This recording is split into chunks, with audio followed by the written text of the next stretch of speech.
ก็มาประดิษฐ์ในใจลมนิทานมีอยู่ที่ใดใครและใครก็คงเบิกบานเมตตาคือรักคือดวงจิตไม่คิดร้ายกันกรุณาคือสงสารช่วยเขาไปให้เขาได้ดีมุทิตายิ้มลอยสุขีใจชื่นบานเบิกช้ามีใจร้าวรานไม่คิดเป็นพิษให้เราเบิกบานแดดร่มอันพุทธคุณวางไว้กลางกล้าวเพื่อป้องกันเหล่าไพลินสิ้นทั้งหลายธรรมคุณทูลวางไว้กลางใจเพื่อช่วยให้หูทั่วถึงชั่วดีสังฆคุณทูลไว้ในชีวิตเพื่อช่วยพิษปลดทุกข์เป็นสุขีด้วยบุญอภิวันอัญชรีสวัสดีโดยการนิรันดร์เทิน10 นิ้วกราบแนบใต้ไหว้สาปารมีธรรมในครูบาอาจารย์พระมหาเถรานุเถระท่านเจ้าคณะพระสังฆาธิการทุกรูปทุกตนขอความสุขความสวัสดีในธรรมะแห่งองค์สมเด็จพระสัมมาสัมพุทธเจ้าจงมีแก่บรรดาสาธุชนท่านผู้ฟังทุกท่านที่ได้มีโอกาสเปิดวิทยุรับฟังรายการเสียงธรรมก่อนรับตาตั้งสถานีวิทยุบีนาเรดในวิทยุเพื่อการศึกษาพระพุทธศาสนาและวัฒนธรรม FM ความถี่104.50 เมกะเฮิรตซ์ส่งสัญญาณจากวัดจังกำสู่สถานีแม่ข่ายใหญ่วัดพระบรมธาตุเจ้าดอยสุเทพวัดฝ่ายหินตำบลสุเทพอำเภอเมืองจังหวัดเชียงใหม่เมตตาในท่านพระครูสมุวิสุวัตวรกิโจท่านเจ้าวาดและท่านผู้อำนวยการวิทยุแห่งนั้นถวายเวลาเฮือธรรมภาพพระมหาประสิทธมาภินันโทน้อมนำเอารายการเสียงธรรมก่อนรับตามาเวินเจริญพรมาเป็นปฏิพรกับบรรดาสถานาบุญทุกคนทุกท่านที่เปิดวิทยุรับฟังจากคืนนี้ทุกวันเวลา 19:05 น.ถึง 20:00 น.โดยประมาณรายการเสียงธรรมก่อนรับตาก็เป็นส่วนหนึ่งที่นำมาอุเอิญเจริญพรมาเป็นปฏิพรกับบรรดาท่านสาธุชนท่านผู้ฟังทั้งหลายเปิดวิทยุรับฟังจากคืนนี้เมื่อพร้อมแล้วจะได้นำพาญาติโยมกราบพระไหว้พระเป็นลำดับไปเนอะกราบ1กราบ2กราบ3กราบ4กราบ5อะระหังสัมมาสัมพุทโธภะคะวาพุทธังภะคะวันตังอภิวาเทมิกราบสวากขาโตภะคะวะตาธัมโมธัมมังนัมมัสสามิกราบสุปฏิปันโนภะคะวะโตสาวกสังโฆสังฆังนะมามิกราบมาตาปิตุคุณังอหังวันตามิกราบคุณูปการีวันตามิกราบกราบพระพุทธกราบพระธรรมกราบพระสงฆ์กราบระลึกถึงคุณพ่อคุณแม่กราบระลึกถึงคุณของครูบาอาจารย์ต่อไปก็ตั้งอกตั้งใจโยขันแก้ว5โกฏหากเนอโยสันนิสิโนวาราโพธิมูเลมารังสะเสนังมหันติงวิจโยสัมโพธิมากันจิงวะอนันตัญญาโน โนกุตโมตังปันนามามิพุทธังอตังคิโกอริยปัตโต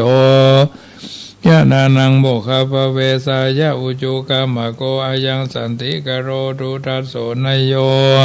ปานิยานิโกตังปันนามามิธัมมังสังโฆวิสุทโธวราทขินโยสันตินทริโยสัพพะมะระปะอิโน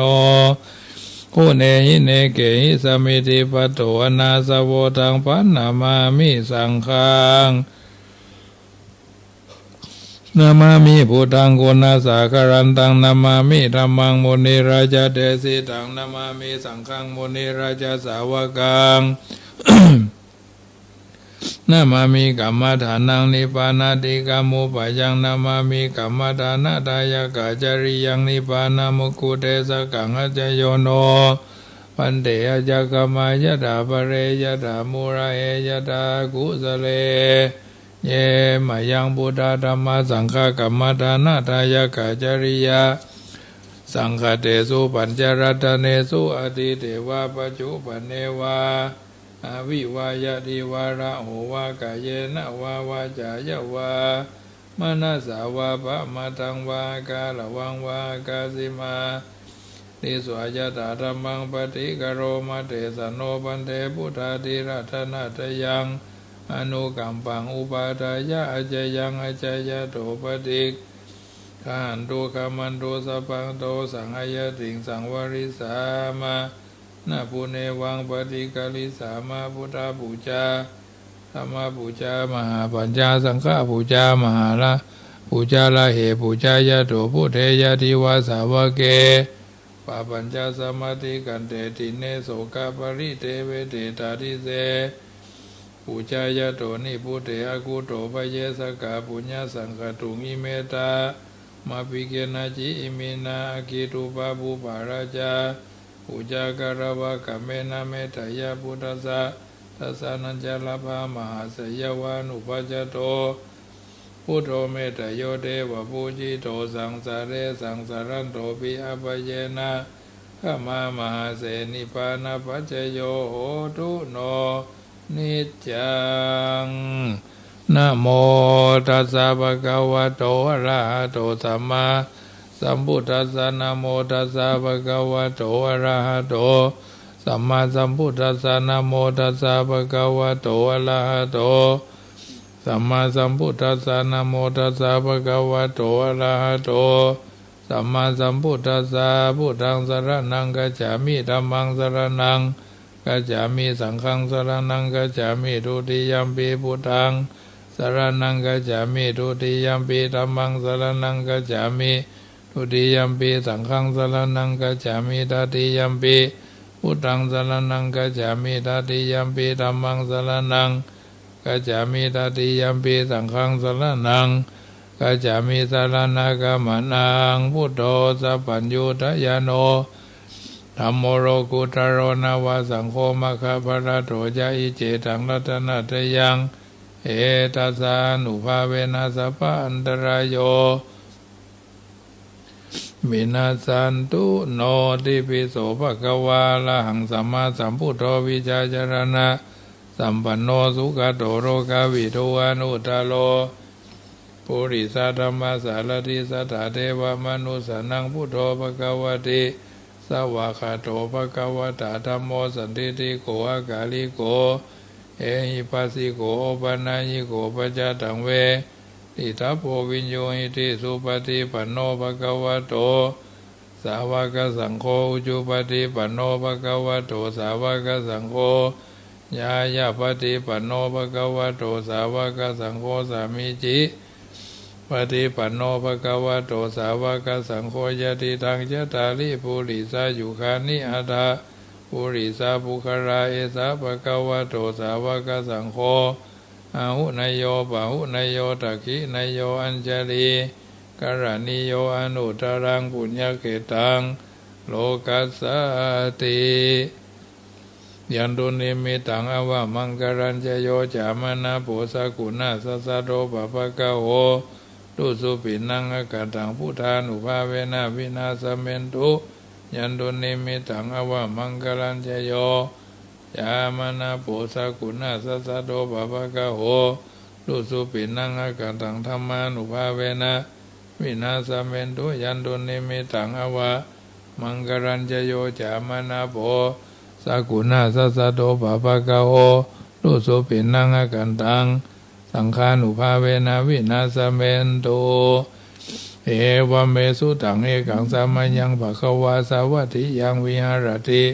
เจตวันเนอนาถาปินดีกัสสะอลาเมตระโขภควาภิกขุอมันเตสิภิกขโวติพระทันเตติเตภิกขุภควาโตปัจจโสสุงภควาเอตตะโวจาเมตตายาภิกขเวเจโตวิมุตติยาเสวิตายาภาวิตายาพหุลิกตายายานิกตายาวัตุกตายาวัตุทิตายาวัตุทิตายาอนุทิตายาปริจิตายาสุสัมมาราธายาอิเมเอกาทัสสานิสังสาปฏิกังคากาตเมเอกาทัสสะสุขังสุปฏิสุขังปฏิปุจตินาปะปะกังสุปินังปัสสติมนุสานังปิโยโหติอมนุสานังปิโยโหติเทวตาระคันตินัสสะอคิวาวิสังวาสตังวากรรมติตุวตังจิตังสมาธิยติมุขวันโนวิปัสสิทติอาสามุลลาโหกลังกโรติอุตลิงอปติวิชันโตปามโรกุปโคโหติเมตตายาภิกขเวเจโตวิมุตติยาเสวิตายาภาวิตายาภหุลีกตายายานีกตายาวัตุกตายาอนุทิตายาปริจิตายาสุสัมมาลทายาอิเมเอกาทัสสานิสังสาปฏิกังคติอิตามโวจาภควาธรรมนาเตภิกขุภควะโตภาสิตังอภินันโทนติ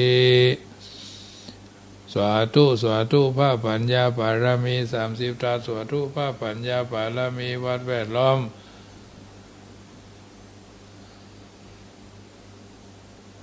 สาธุสาธุแวดระวังดีแวดล้อมเป็นไม้ไทยคันตีบารมีกลายเป็นหอกเป็นดาบบางหน้าไม้และเปิดไฟอธิษฐานหน้าบารมีพันดาบไปทุกแห่งแข็งแข็งแห่งป่าฝูงหมู่มารปีสร้างไฟเผดทุกทวีปภพที่พังไปนี้นั่งทอรันนี้อัศจรรย์โซซะเหมือนฟันอยู่ข้างน้ำนาทีน้องกวางต่อกวางแตกที่ฟองระนองระนอกกลายเป็นข้าวตอกดอกไม้ถวายบูชาพระแก้วแก่นไทยสถานพระผู้ทางจงมาภายโปรดอนุญาตโทษโปรดผู้ฆ่าแท้ดีลีแม่ธรณีออกมาหีดมวยผมอยู่ที่ธาตุจ้างหายคายข้าจังอาสับดินพ้นน้ำนาทีลงพัดพายขอจังพายหักทบเท้าพญามารห้องเอาปูนกัวกับยอมือคืนตุนหัวใส่เกาผู้ฆ่านี้เล่าได้ชื่อว่าลูกศิษย์พระพุทธเจ้าผู้มีบุญสมปานั้นมากนักพระพุทธเจ้าจึงตั้งพระปัญญาปาละมีไว้เกาจันตั้งไว้ตั้งหน้าก็ได้เกาจันตั้งไว้ตั้งหลังก็ได้เกาจันตั้งแต่หัวแปลวตีนก็ได้เกาจันตั้งแต่ตีนแปลวหัวก็ได้เกาจันแสนวาลูกปืนจักมาเสมอเหมือนฝนแสนหาก็บ่มีมาจากใครใดข้าพเจ้าเลยได้ชื่อว่าพุทธกุณังธรรมกุณังสังฆกุณังพุทธอินตาธรรมอินตาสังฆอินตาอาสาหแม่ธรณีผู้อยู่เหนือน้ำผู้อยู่ค้ำแผ่นดินกันข้าได้ระลึกเกิดถึงหาคุณพ่อคุณแม่คุณครูบาอาจารย์คุณพระแก้วเจ้าทั้ง3ประการคือคุณพระพุทธคุณพระธรรมคุณพระสงฆ์คุณแดดคุณฝนคุณน้ำคุณลมคุณไฟคุณกุศลเจ้าก็ดีคุณนางอุตราเจ้าก็ดีคุณพระปเจกเจ้าก็ดีคุณพระตนเมตตาพระวนาเจ้าก็ดีจุงมาสัมพิทักษ์หาษาคุ้มครองตั้งกำนาและกำหลังยั่งตนตัวแห่งผู้ฆ่าตั้งแต่ที่ฆ่าการะยามนี้วันนี้ค่ำคืนนี้และต่อไปนี้จิ้มแด่เตอปุตโตปุตังรักษาธัมโมธัมมังรักษาสังโฆสังฆังรักษาพุทโธพุทธังอรหังธัมโมธัมมังอรหังสังโฆสังฆังอรหังพุทโธพุทธังกันนะธัมโมธัมมังกันนะสังโฆสังฆังกันนะอายุวันโนสุขังพะลังอิมินาปุญญกรรมเมนะด้วยเดชเดชะผลบุญที่ข้าพเจ้าได้ตั้งใจสวดที่ยายพระพุทธคุณพระธรรมคุณพระสังฆคุณในเย็นวันอาจารย์นี้ขอกุศลส่วนนี้จงไปค้ำชูอุดหนุนท่านผู้มีพระคุณมีพ่อแม่ครูบาอุปชา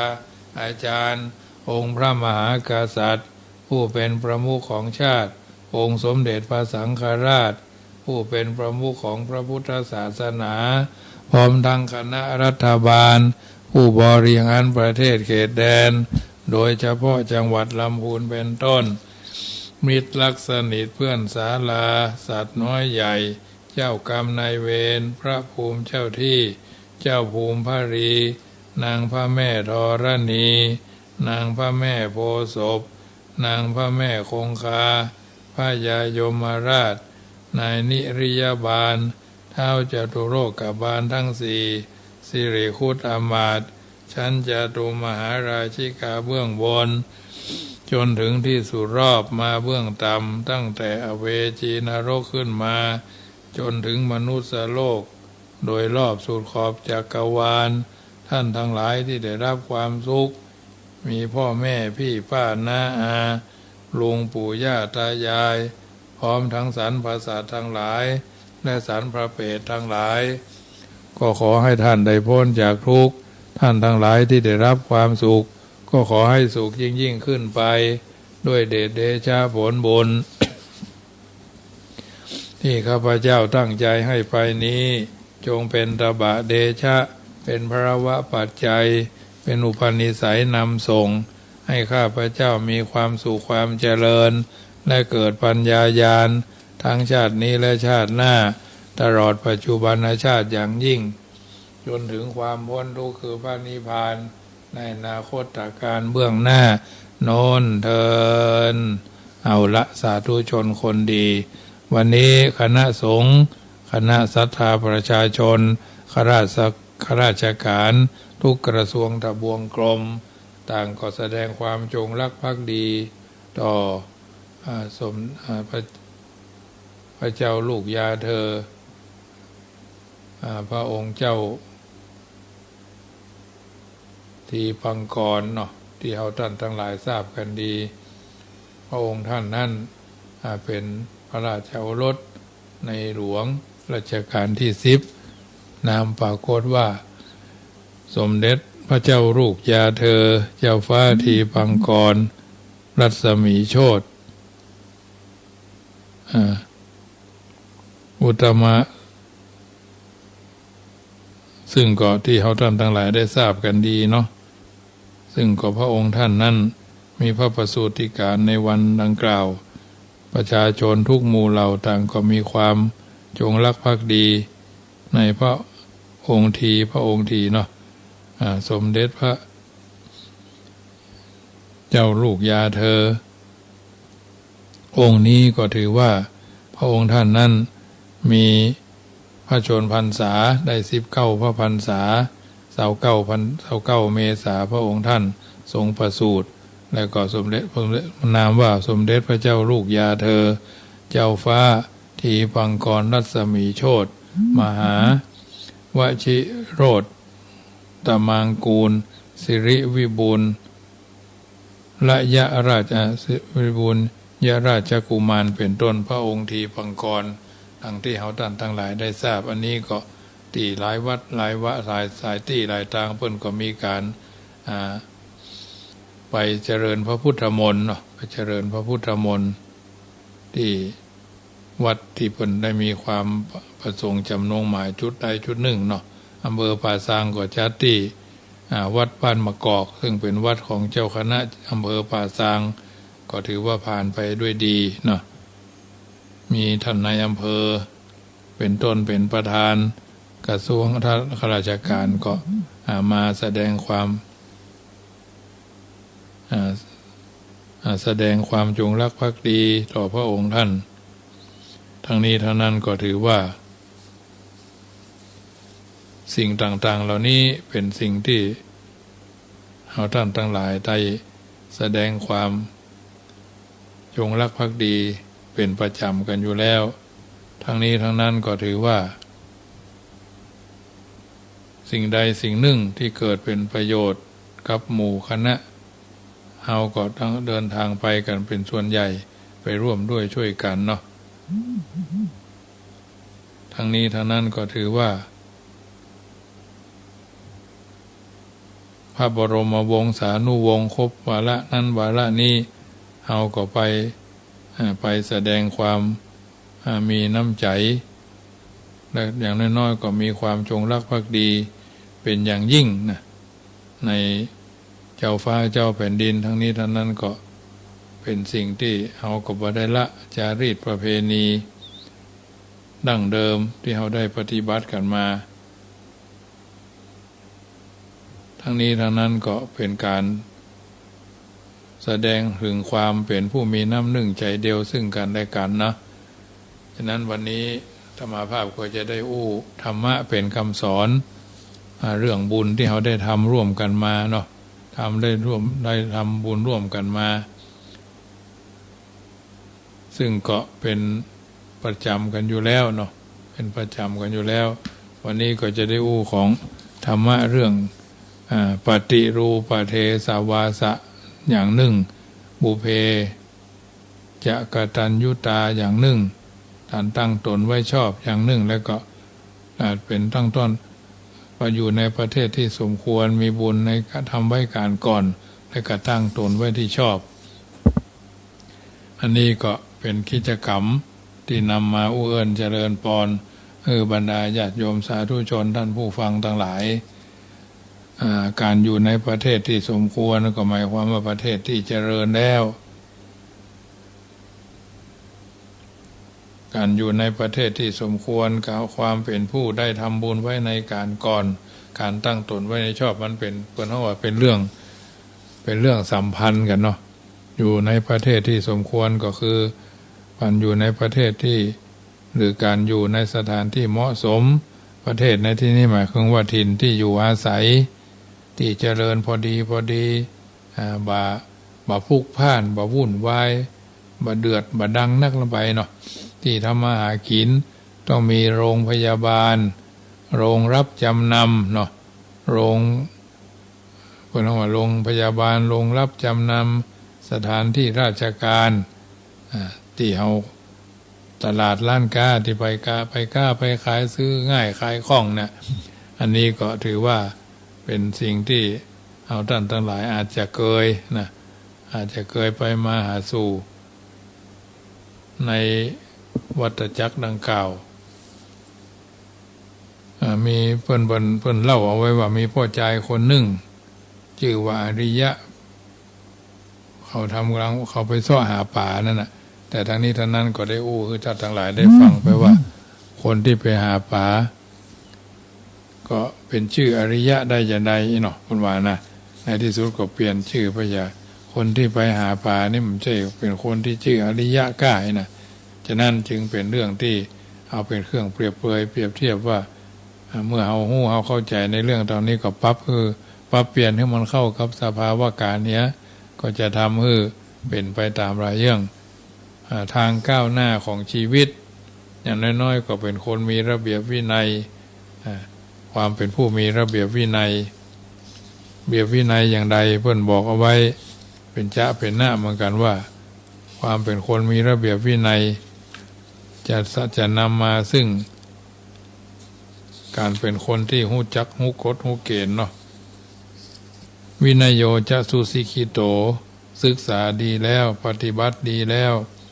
วินัยคือกฎกติกาจำแนกก็เป็น2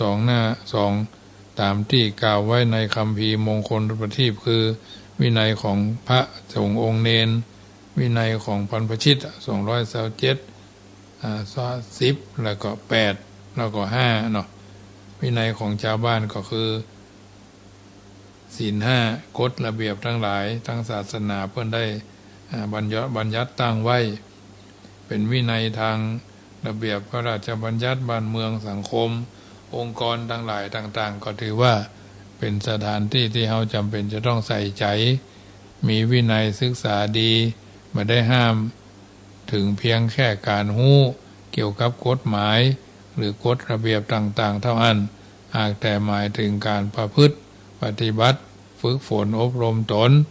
เป็นคนมีระเบียบวินัยด้วยวินัยท่านเปรียบเหมือนแบบที่หล่อหลอมรวมคนในสังคมให้เป็นอันหนึ่งอันเดียวกันหล่อหลอมให้คนเป็นคนดีและมีคุณค่าในสังคมมีวินัยที่ วินัยทำให้คนเป็นคนดีวินัยทำให้คนมีคุณมีค่าวินัยทำให้สังคมมีความสงบสุขเขาดูเอาพอดินเหนียวตามท้องไร่ท้องนามันคือดินธรรมชาติธรรมดาที่บ่มีราคาค่างวดอะไรยังติดตามมือตามเท้าคนเข้าที่รังเกียจก็หาว่าทำให้สกปรกแต่ถ้าเอาดินเหนียวนั่นมาใส่ลงในแบบเป็นรูปต่างๆทำเป็นแจกันเป็นตุ๊กตาเป็นถ้วยน้ำชาเอาไปเผาเนาะคนเขาก็นิยมชมชอบอยากจับอยากใช้อยากมีไว้ครอบครองเศษเล็กเศษทองเหลืองก็เช่นเดียวกันถ้าพลว่าทิ้งเลี่ยราดเลี่ยยายหายฮะเรียงทิ้งเลี่ยราดดูตามกองขยะก็มีคุณค่าหยังแต่ถ้าทำมาหลอมรอใส่แบบเบ้าก็จะเป็นพระพุทธรูปคนก็จะได้กราบจะได้ไหว้ได้สักการะบูชาเนาะคนเฮาก็เป็นแบบนั้นคนที่บ่มีระเบียบเข้าเมืองตาลิวก็บ่ลิวตาตามบ่เหมือนบ้านบ่เหมือนเมืองเนาะเหมือนเปิ้นเหมือนตั้งก็ทำให้เดือดร้อนเป็นหมู่เป็นคณะหลายที่หลายตั้งหลายแห่งหลายหนต้องมีคุกมีตารางเอาไว้กักไว้ขังเป็นทหารก็ต้องมีระเบียบวินัยเป็นพระก็บ่ได้นะถ้าบ่มีระเบียบวินัยคนเขาฮักเขารบเป็นที่ต้องการของสุขสังคมอยู่ที่ไหนคนเขาก็ฮักและทำความสงบสุขเกิดขึ้นโลกกับธรรมต้องกู้กันไปแถมอย่างหนึ่งวินัย2อย่างดังกล่าวมาเนี่ยเป็นเครื่องควบคุมตรวจสอบกำกับดูแลความรู้ที่เป็นพหุสัจจะและศิลปะคือเป็นไปถูกต้องชอบธรรมบาใจคือบาฮือใจความรู้ความชำนาญที่มีอยู่เป็นไปในทางความเสียหายเดือดร้อนเสียหายคือเกิดแก่คนอื่นเพราะฉะนั้นผู้หวังความสุขความเจริญก้าวหน้าในชีวิตจึงควรประพฤติวินัยถึง2อย่างควบคู่กันไปเพราะวิถีชีวิตของคนเฮานั้นเกี่ยวข้องทั้งทางโลกทั้งทางธรรมแยกกันบ่ออกความรู้ทางธรรมเป็นเครื่องพัฒนาจิตใจเจริญก้าวหน้ามีคุณภาพความรู้ทางโลกเป็นเครื่องพัฒนาทางด้านกายภาพคือวัตถุเจริญก้าวหน้าที่มีคุณภาพแต่ทั้ง2อย่างต้องประสานรวมลงเป็นหนึ่งเดียวบ่คัดแย้งกันบ่นักไปทางใดทางหนึ่งการดำเนินชีวิตจึงจะเป็นไปอย่างรื่น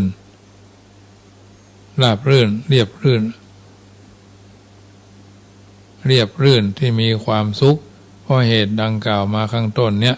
วินัยที่บุคคลประพฤติฝึกฝนอบรมดีแล้วพระพุทธเจ้าจึงตรัสว่าเป็นมงคลคือทางเจริญก้าวหน้าของชีวิตนั่นเองวาจาสุภาษิตก็เช่นเดียวกันการการจาก็เหมือนกันเวลาใดเพิ่นเนี่ยอย่างอยู่เพิ่นกำลังฟังเจ้านายหรือผู้บังคับบัญชาจากันอยู่เอาก็ดันไปดังว่งเว้งไงนะฉะนั้นวาจาสุภาษิตสุภาษิตาวาจาสุภาษิตาจะยาวาจามีวาจาเป็นสุภาษิตกรรมฮอดห้องว่าสุภาษิตนั่นจะต้องประกอบด้วยองค์5 1ถูกกาละ2คำแท้คำจริง3มีประโยชน์3คำสุภาพ4มีประโยชน์5ด้วยเมตตา1ถูกกาละเทศะ2คำแท้3คำสุภาพ4มีประโยชน์5ด้วยเมตตากรรมจะดีไพเราะอ่อนหวานขนาดไหนถ้าบ่ถูกกาละเวลาก็ไม่ใช่คำแท้มีประโยชน์และด้วยมุ่งร้ายมันนับเป็นวาจาสุภาษิตจัดเป็นวาจาทุพภาษิตเรื่องปากเรื่องกรรมของคนเฮาเนี่ยสำคัญท่านเปรียบเทียบไว้หน้าฟังว่า ปากเป็นเอกเลขเป็นโทโบราณว่าหนังสือเป็นตรีสวดดีเป็นตาหนังสือเป็นตรีมีปัญญาบ่เสียหลายถึงหูบันหูนักบ่มีปากลำบากกายมีอุบายบ่เป็นเห็นป่วยการเป็นมนุษย์สุดนิยมเพราะลมปากจะได้ยากห่วยหิวเพราะชิวหาถ้าดีมีขนเขาเมตตาจะจาจงพิเคราะห์เหมาะความอันยังบ่สำคัญเท่าลมปากในหนังสือคัมภีร์มงคลรทีปณีหนังสือคัมภีร์มังครทีปณีท่านแสดงตัวอย่างของคนที่บ่ฮู้จักหรือบ่เป็นคนบ่เป็นนะบ่เป็นกับคนที่ฮู้จักได้ว่ามีลูกชายเศรษฐี5 คนเป็นหารนายพรานครับเพื่อนเขาว่าขับเกวียนหรือล้อมาบรรทุกเนื้อผ่านมาอยากจะได้เนื้อไปกินพ่องจึงออกปากขอคนแรกตะโกนไปว่าเฮ้ยไอ้พรานขอเนื้อข้าบ้างสิวะนายพรานจะขอนายพรานก็ว่าจะขออันอย่างคนอื่นควรคือดีๆน่าฟังหน่อยคำของท่านหยาบคายเสียเหลือเกินฟังไม่ไพเราะสนอหูเพราะฉะนั้นเอาเนื้อพังผืดไปเพราะหยาบสมกับคำของท่านอันนี้คนที่1คนที่2ว่าพี่ชายขอเนื้อผมบ้างเถอะครับนายพรานก็ว่าพี่น้องเปรียบเหมือนแขนขาเพราะฉะนั้นเขาจะฮื้อเนื้อขาแก่ท่านเขาจะฮื้อเนื้อขาแก่ท่านคนที่3ก็ว่าคนที่3ก็ไปแถม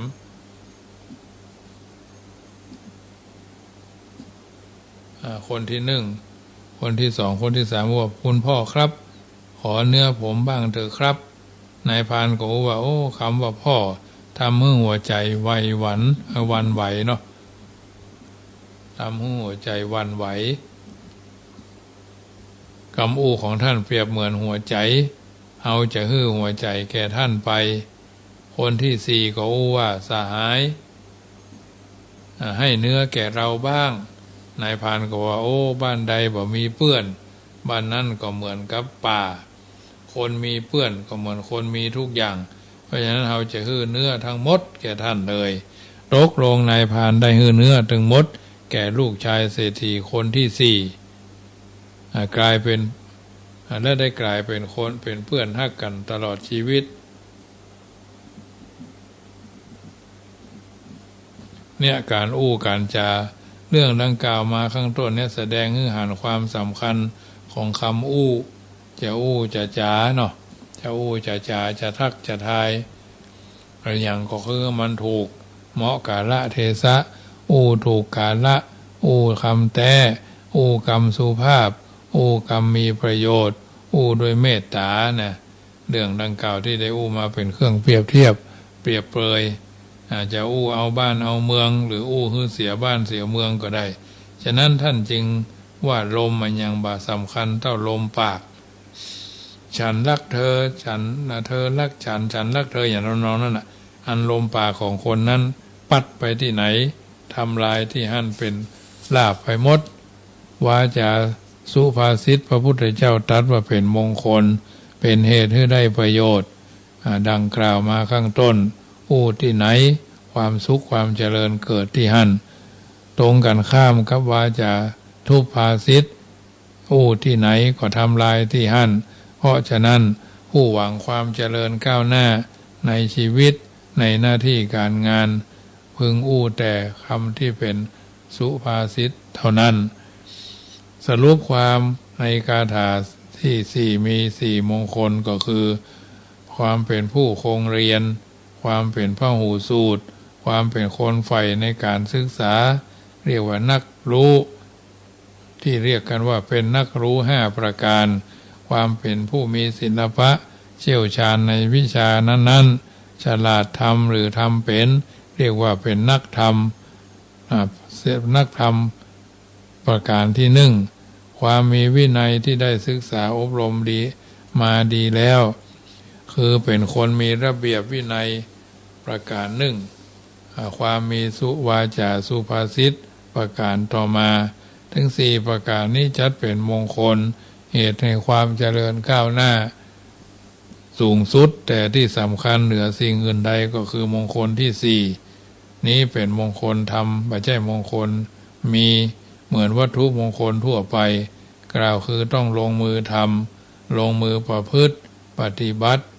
สิริมงคลก็อาจจะเกิดกับตัวกับตนท่านทั้งหลายเป็นลำดับไปเพราะฉะนั้นญาติโยมสาธุชนท่านผู้ฟังทั้งหลายน้ำธรรมคำสอนจากรายการนี้ก็ถือว่านำมาอุเอิญเจริญปอนบรรดาญาติโยมสาธุชนท่านผู้ฟังทั้งหลายได้ยินได้ฟังแล้วก็คงจะเป็นมงคลแก่หูกับบรรดาสถานาบุญทุกคนทุกท่านที่ได้ยินได้ฟังแล้วก็นำไปเป็นเครื่องพินิจพิจารณาเดินทางชีวิตโดยมีหลักยึดหลักประพฤติของเฮาท่านทั้งหลายเป็นลำดับต่อไปในค่ำแรงของวันนี้หลายที่หลายทางเพิ่นก็มีการเจริญพระพุทธมนต์ถวายเป็นพระราชกุศลในองค์ทีปังกรรัศมีโชติเนาะหลายวัดตำบลอำเภอป่าซางก็จัดกันที่วัดบ้านมะกอกมีท่านนายอำเภอท่านเจ้าคณะอำเภอรองเจ้าคณะอำเภอท่านเจ้าคณะตำบลท่านประธานหน่วยอปต.ก็ไปกันเรารูปหลายตนอาตมาภาพก็เป็นตนหนึ่งก็เป็นกิจกรรมที่พระเจ้าประสงค์ก็แสดงความจงรักภักดีต่อพระองค์ท่านเป็นปกติวัตวานี่ก็สวดมนต์ให้ในหลวงรัชกาลที่10พระราชินีแล้วก็พระพันปีหลวงเนาะผ่านไปวันนี้ก็ลูกของในหลวงทางนี้ท่านนั้นก็เป็นกิจกรรมที่เขาได้ทำกันต่อเนื่องกันมาและพอเท่าแต่นั้นข่าวสารงานบุญของวัดจังกรรมก็จะมีในวันที่4ที่5นี้ก็จะได้เดินทางขึ้นไปวัดห้วยเกียงตำบลแม่วินอำเภอแม่วางงานวันที่4นี่ห้องขวัญวันที่5นี่ก็บรรพชาสามเณรประมาณ10รูป15รูปโดยประมาณเนาะทีแรกเขานึกว่าประมาณ30ปรากฏว่าละอ่อนไปบวชหลายที่ทางนี้ทางนั้นก็ต้องเป็นวาระที่จะอยู่ในประมาณ15ตนท่านใดที่มีกุศลเจตนาจะร่วมเป็นบรรพชาเป็นเจ้าภาพก็ตนละ 1,700 บาทถึงเครื่องบวชถึงภัตตาหารถึงน้ำดื่มเนาะใน 1,700 บาทหรือจะเป็นเจ้าภาพตามกองบุญเนาะกองทุนละ109 บาทก็ได้ภาคบ่ายนี่ของคนมีโยมชามจุลีเชียงใหม่ร่วมทำบุญมาทำ1กองบุญ109 บาทเนอะทางนี้ท่านนั้นก็อาตมาภาพก็จะได้เดินทางไปเป็นพระอุปชาฮือกุลบุตรที่จะบรรพชาเวลาประมาณ15วันวันที่5ถึงวันที่15ที่วัดห้วยเกียงเนาะแต่ทางนี้ท่านนั้นก็จะไปวันที่4ตอนภาคเจ้านี่ก็จะไปงานทำบุญ72 ปีบอกครูอ้วนนิพนธ์ยุคุณทรเนาะที่อันบ้านเป้าแม่แตงนี่ก็เพิ่นก็มันเมินในจัดเตื้อ12 ปีก็จัด1เตื้อก็ถือว่าเป็นเพิ่นว่าบุคคลต้นแบบอย่างแบบฉบับที่คนอนุชนรุ่นหลังจะได้เอาไว้เป็นตัวอย่างกันเนาะแล้วก็กิจกรรมที่จะมีขึ้นก็ระหว่างวันที่6 กรกฎาคมเนาะ6 กรกฎาคมญาติโยมท่านใดจะนำลูกนำหลานมาบรรพชาเฉลิมพระเกียรติในหลวงรัชกาลที่10จำนวนทุเจ้านี่ต้องการ29 ตนถ้ามีศรัทธาที่จะบวชฟรีนะบวชฟรี29 ตนทุเจ้า29 ตนสามเณรบวชเณร25บวชเณร29บวชทุเจ้า29บวชประมาณ9วันเนาะ9วันบวชวันที่6ศึกวันที่14เพื่อจะได้เข้าโรงเรียนต่อไปบ่ต้องเอาพรรษาก็ได้ว่าเป็นการถวายพระราชกุศลถวายเฉลิมพระเกียรติในหลวง รัชกาลที่10โดยเนาะเพิ่นเกิดวันที่28เฮาก็บวชเป็กบวช29ตนเป็ก29ตนอันนี้สามารถแจ้งความประสงค์ได้แล้วก็ปกติก็บวชฟรีเดือนละ9รูปนะโดยไม่ต้องมีค่าใช้จ่ายแต่ต้องอยู่15วันนะต้องมีการตรวจประวัติมีคนรับรองมีที่อยู่เป็นจ๊ะเป็นนะล่อนเล่จรจัดก็บ่เอาเนาะเพื่อเป็นการรักษาศาสนทายาทศาสนบุคคลทรัพยากรบุคคลไว้หูเข้าใจช่วยกันสืบต่ออายุพระพุทธศาสนาไปตามลำดับวันนี้รายการเสียงธรรมก่อนรับตาก็คงดำเนินชีวิตดำเนินรายการมาสมสมัยได้เวลาขอนำรายการจากท่านไปก่อนวันพุธเมื่อเจ้านี้ไม่ได้จัดรายการเพราะเดินทางตั้งแต่6 โมงเจ้าจะไปหอดูดาวเนาะที่หอดูดาวของท่านอาจารย์พระมหาพิษณุจารุธรรมโม